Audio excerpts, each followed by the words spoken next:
Welcome to M1 news. ప్రజల సమస్యల పరిష్కారం, గ్రామాల సమగ్ర అభివృద్ధి లక్ష్యంగా తెలంగాణ ప్రభుత్వం చేపట్టిన ప్రజాపాలన ప్రగతి ప్రణాళిక 99 యాక్షన్ ప్లాన్ లో భాగంగా వరంగల్ జిల్లా గీసుకొండ మండలం కోనాయి మాకుల గ్రామ పంచాయతీలో గ్రామ సభ నిర్వహించారు. ఈ కార్యక్రమానికి ముఖ్య అతిథిగా వరంగల్ కూడా చైర్మన్ ఇనగాల వెంకట్రామరెడ్డి, గ్రామ సర్పంచ్ పీసల రాజు, గీసుకొండ ఎంఆర్ఓ, ఆర్డీఓ అధికారులు పాల్గొన్నారు. ఈ సందర్భంగా మాట్లాడుతూ ముఖ్యమంత్రి రేవంత్ రెడ్డి ఆధ్వర్యంలో ప్రజల సమస్యలను వేగంగా పరిష్కరించేందుకు 99 రోజుల ప్రగతి ప్రణాళిక అమలు చేస్తున్నట్టు తెలిపారు.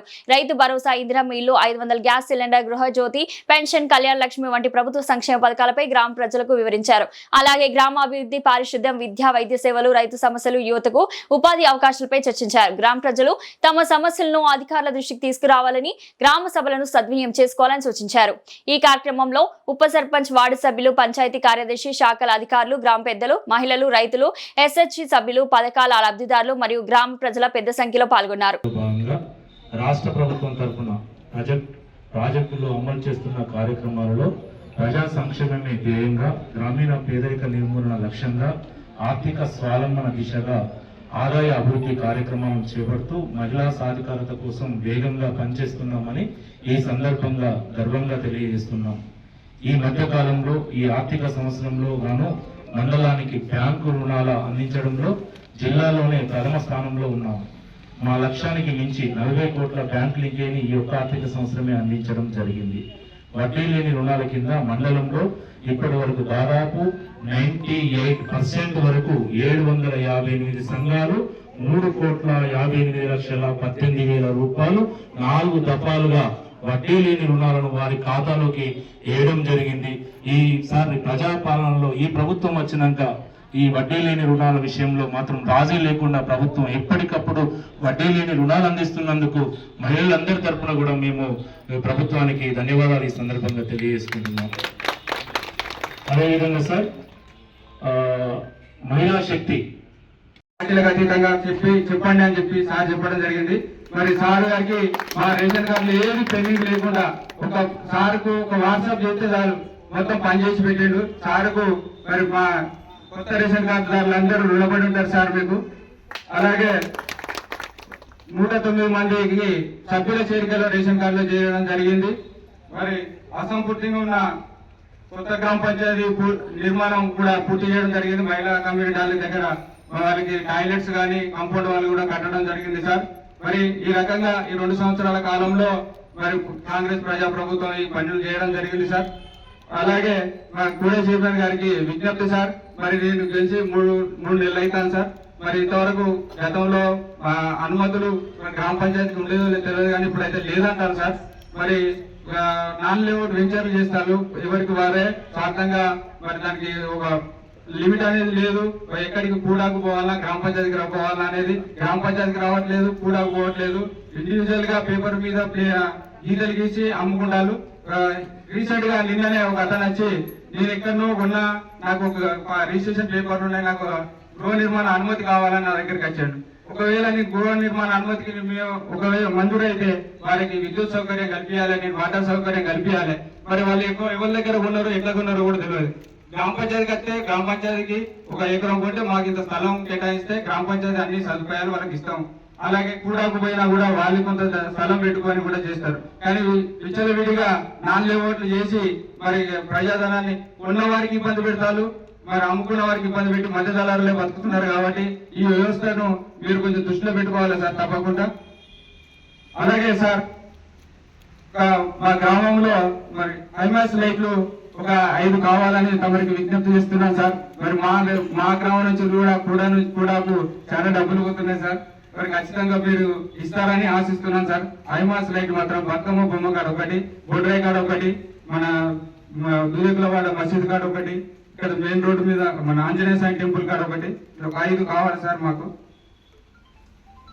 అలాగే సార్ మరి కొంతమంది మనం మీ కూడాకు వచ్చి దరఖాస్తు పెట్టుకొని లేఅవుట్లు చేసుకుంటున్నారు సార్. మరి లోపల రైతులు ఉన్నారు, చాలా మంది 100 ఎకరాలు ఉన్న వాళ్ళు ఉన్నారు, అడ్డం వీళ్ళే ఉన్నారు.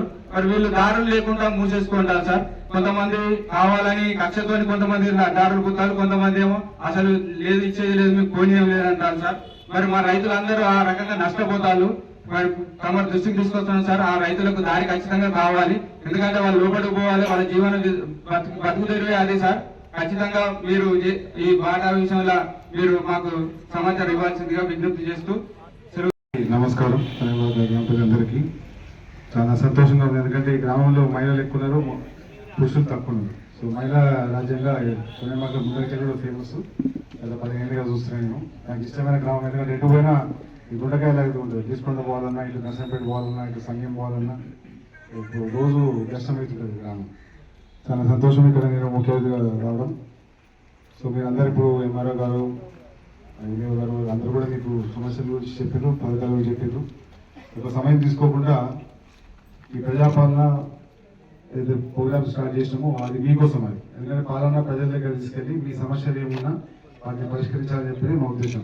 గత 2 సంవత్సరాలుగా మేము కూడా అదే పనిచేస్తున్నాం. ఎంత ఆర్థిక ఇబ్బందులున్నా సంక్షేమ పథకాలకు ఎదురు పోకుండా ముందుకు తీసుకుపోతుంటూ కొన్ని 2 పథకాలు అయితే మేము చెప్పినామో 6 గ్యారెంటీలు అవి కూడా రానున్న కాలంలో తప్పకుండా అవి కూడా వస్తాయి.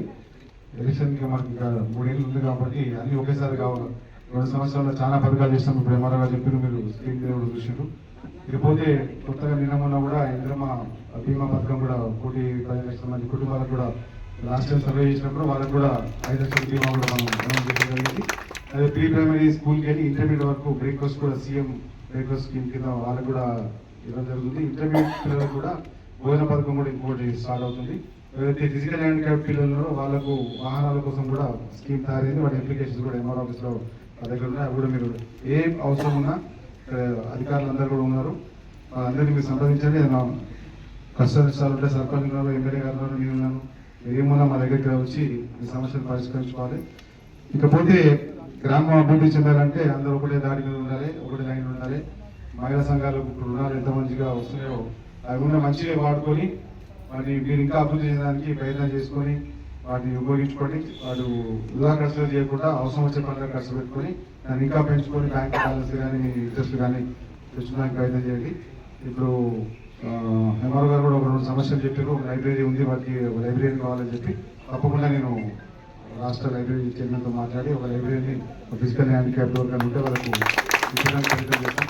ఇకపోతే ఈ గీసుకొండ మండలంలో ఈ కొనేమాక అనేది మాకు చాలా క్రిటికల్. ఎందుకంటే ఇక్కడ ఉన్న నాన్ వెంచర్ లేఅవుట్లకు చాలా ఇబ్బంది అవుతుంది. నిన్న ఎమ్మెల్యే గారు కూడా ఎంఆర్ఓ గారు చెప్పారు, నేను కూడా ఇప్పుడు మమ్మల్ని చెప్తున్నాను, మీరు రిపోర్ట్ సబ్మిట్ చేయండి, తక్షణమే దాని మీద చర్య తీసుకొని అన్ని కాంపౌండ్ వాళ్ళు అన్ని లేఅవుట్లు మొత్తము డెమాలిష్ చేసి ఏమున్నా ఒఫీషియల్గా మళ్ళా గ్రామ పంచాయతీలు కుడాలు అప్లై చేస్తే ఆ ఇన్కమ్ అవుతుందో మీకు గ్రామ పంచాయతీకి వస్తుంది. మీరు అర్థం చేసుకోండి.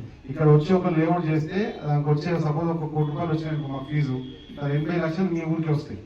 సో అది మీరు దృష్టిలో పెట్టుకొని మీరు వాటిని ఎంకరేజ్ చేయకండి. నాన్ లేఅవుట్స్ మీరు ఎన్ని కూడా లేఅవుట్లు చేసినా ఆ అమౌంట్ అంతా మీకే వస్తుంది, మీ గ్రామానికి వస్తుంది, మీ మండలానికి వస్తుంది. సో దాన్ని దృష్టిలో పెట్టుకొని మీరు వాటిని ప్రోత్సహించకండి. ఏమున్నా కూడా ఇప్పుడు ఇమ్మలు గారు రేపు ఆల్రెడీ నిన్న చెప్పినాము, కలెక్టర్ గారు కూడా చెప్పినాము, దాంట్లో చాలా సివియర్ యాక్షన్ ఉంటుంది. వాళ్ళన్నీ కూడా డెమాలిషన్ చేయడం జరుగుతుంది. ఇకపోతే లేఅవుట్ చేసిన వాళ్ళు ఎంత ఉన్న రైతులకు దారులు కంపల్సరీ ఇవ్వాల్సిందే. ఎందుకంటే ఎవరు కూడా లేఅవుట్ కాంపౌండ్ వాళ్ళు పెట్టద్దు. ఆ రోడ్లను ఓపెన్ రోడ్ కాబట్టి రోడ్లు వాడుకోండి. ఒకవేళ వాళ్ళకి ఇబ్బంది అవుతుంటే బండ్లు పోయకుండా మనుషులు నడచడానికి పశువులు నడచడానికి పర్మిషన్ ఇవ్వండి. ఎందుకంటే జనరల్గా బండ్లు పోతేదంటే డాంబర్ ఖరాబ్ అయితే చెప్పి వాళ్ళ ప్రాబ్లం ఉంటుంది. కాబట్టి అలాంటి సమస్యలు ఉంటే ఎంఆర్ఓ దృష్టి తీసుకురండి, దానికి ఏదో ఒక పరిష్కారం మనం తీసుకొస్తాం. ఇక మీకు ఎటువంటి పెన్షన్లు పెండింగ్ ఉన్నా, రేషన్ కార్డులు పెండింగ్ ఉన్నా, ఏది ఉన్నా కూడా ఇక్కడ 24/7 అందరు అధికారులు ఉంటారు, సర్పంచ్ ఉంటారు. ఏంటి సర్పంచ్ మంచిగా అందరు ఆశీస్సుతో గెలిచాడు. సో ఆయన కూడా మీరు కాపాడుకున్న బాధ్యత మీది. ప్రభుత్వానికి మీరు సహకరించి ఇంకా మంచి పథకాలు తీసుకొచ్చి అందరినీ కూడా ఇంకా అభివృద్ధి చేయాలని చెప్పి మా లక్ష్యము. మహిళల్ని కోటీశ్వరాలు చేయాలని చెప్పి మా సీఎం గారి ఆశయము. సో దానికోసం చాలా మటుకు అన్ని కూడా మహిళలకు సంబంధించిన పథకాలు వస్తున్నాయి. ఇప్పుడు ఇందిరమ్మ ఇల్లు కూడా మీకు మహిళలకి ఏమీ వస్తుంది. ఎందుకంటే మా తెలియస్తే ఎక్కడ అమ్ముకుంటాం లోన్ పెడతామని చెప్పి కాకుండా మీరేమీ ఇస్తుంది ఇందిరమ్మ ఇల్లు కూడా, అవునా కదా? సో అవన్నీ కూడా మీరు దృష్టిలో పెట్టుకొని కొద్దిగా ప్రభుత్వానికి సహకరించండి. ఎక్కడొక్కడ 2 సమస్యలు ఉంటాయి, వాటిని పెద్దగా చేసుకోకుండా వాటి పరిష్కార మార్గంలో ముందుకెళ్ళి వాటి కూడా ముందుగా తీసుకువెళ్ళి సాల్వ్ చేసుకున్నాం. ఇంకా మీకు ఇక్కడ ఇది అయిపోయినాక అభిప్రాయ సేకరణ ఉంటుంది. ఏమైనా ఉంటే మీరు మీ అభిప్రాయాలు ఇవ్వండి. ఇక సమస్యలు ఉంటే సమస్యలు కూడా ఇవ్వండి. వాటిని పరిష్కారం తక్షణం ఇక్కడనే పరిష్కారం చేసి వెళ్తారు. వాళ్ళు ఇక్కడ ఉన్న అధికారులు అందరూ కూడా దాన్ని పరిష్కారం చేసి వెళ్తారు. ఎవరైనా అధికారులు రాకపోతే వాళ్ళకు మెమో ఇష్యూ చేయండి. అలా ఆసుపత్రి కలెక్టర్ ఎవరైతే అధికారులు వాళ్ళకి మెమో ఇష్యూ చేసి హౌసింగ్ వాళ్ళు ఎవరైనా కానీ. సో ఇంకేదైనా మేజర్ సమస్య ఉంటే కలెక్టర్ దృష్టికి తీసుకెళ్దాం, ఎమ్మెల్యే గారి దృష్టికి తీసుకెళ్లి ఈ గ్రామాన్ని ఆదర్శ గ్రామంగా ఏదైతే గంగాదేవిపల్లి ఏ విధంగా ఉందో కొనేమాకలు కూడా ఆ విధంగా ప్రయత్నం చేయడానికి అందరం కూడా ప్రయత్నం చేద్దాం. ఇప్పుడు సర్పంచ్ గారు అయితే లైట్లు అడిగారో తప్పకుండా అవి నేను చేపిస్తాను. ఇక్కడ ఇంకొన్ని ఇంద్రా మిల్లు కూడా మళ్ళీ ఇప్పుడు మంత్రికి మన కొత్త ఇంద్రా మిల్లులు వస్తాయి. లబ్ధిదారులు అవుతున్నారు, అందరూ కూడా అప్లికేషన్ పెట్టుకోండి. ఈసారి అందరికీ వచ్చే విధంగా, పోయినసారి 10 బస్తాల సిమెంటు 10,000 రూపాయలు అకౌంట్ పడ్డలు అందరూ కూడా అప్పుడు రాలేదు. వాళ్ళందరూ కూడా ఇప్పుడు ప్రభుత్వం నిర్ణయం తీసుకొని వాళ్ళకు కూడా ఇచ్చే విధంగా మనము స్కీమ్ తయారు చేస్తున్నాము. గృహలక్ష్మి కింద అయితే లాస్ట్ టైం కొంతమంది ఇల్లు కూడా కొట్టుకొని బేస్మెంట్ తీసుకున్నారు, వాటికి కూడా ఒక స్కీమ్ వస్తుంది. వివరాలు మీకు ఎంఆర్ఓ తర్వాత చెప్తారు. సో అది కూడా మీకు ఈసారి గవర్నమెంట్ తరఫున అయిపోతుందని చెప్పుకుంటూ, మీ ఆశస్సులు ఎప్పుడు మా ప్రభుత్వానికి ఉండాలి, ప్రజాపాలన ప్రభుత్వం ఇంకా ముందుకు పోవాలి, ఇంకొక 15 ఏళ్ళ పాటు ఇందిరమ్మ రాజ్యం ఉండాలని చెప్పి కోరుకుంటూ అవకాశం మీ అందరూ కూడా ధన్యవాదాలు. మీకు ప్రభుత్వం తరఫున మీకు మిగులుతుంది.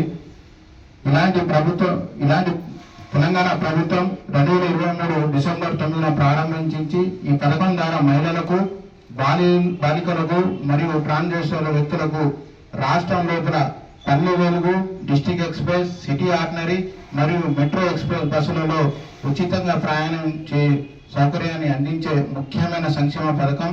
ఈ పథకం కింద ఎలాంటి వయసు లేదా ఆదాయం పరిమితి లేకుండా తెలంగాణ అడ్రస్ ఉన్న ఆధార్ కార్డు చూపించి 0 టికెట్ తీసుకొని ఉచితంగా ప్రయాణించవచ్చు. అయితే ఈ సౌకర్యం ఏసీ మరియు సూపర్ లగ్జరీ బస్సులకు వర్తించవు, మరి కేవలం రాష్ట్రం లోపల ప్రయాణం మాత్రమే పరిమితం. మహాలక్ష్మి ఉచిత బస్సు ప్రయాణ పథకానికి వివిధ వర్గాలకు చెందిన మహిళలు, ప్రయాణికులు వినియోగిస్తున్నారు.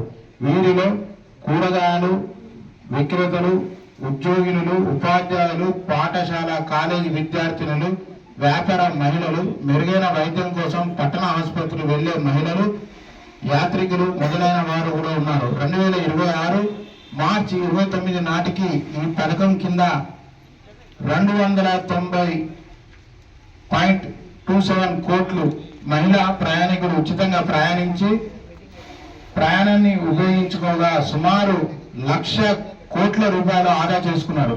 అందరూ ఒక్కసారి గట్టిగా చప్పట్లు కొట్టాల్సి పోతున్నారు. ఎందుకనంటే ఈరోజు చిన్న ఉద్యోగాలు చేసుకునే మహిళా సోదరిమణులు వాళ్ళు హన్మకొండకు పోవాలన్నా కూడా, లేకపోతే ఇటు నర్సంపేటకు పోవాలన్నా కూడా, మీరు ఇతర పుణ్యక్షేత్రాలకు ఎక్కడైనా వెళ్ళాలన్నా కూడా ఆర్థిక స్తోమతను, ఆర్థిక పరిస్థితిని చూసుకొని మీ ప్రయాణాలు వాయిదా వేసుకునేవారు.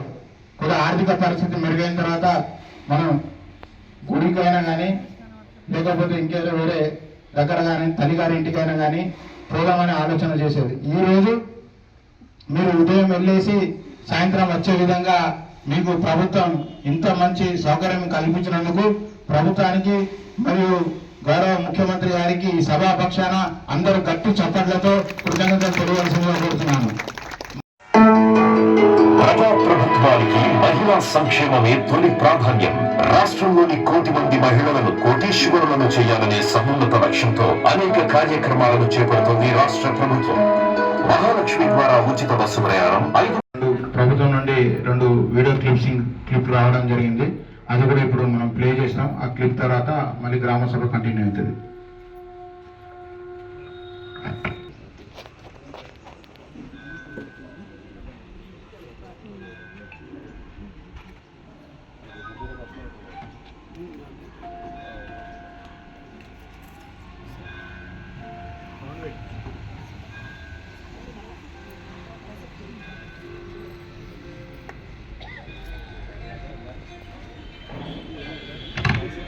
డాక్టర్ దంచి అడ్మిట్ కామారెడ్డికి ఇచ్చిన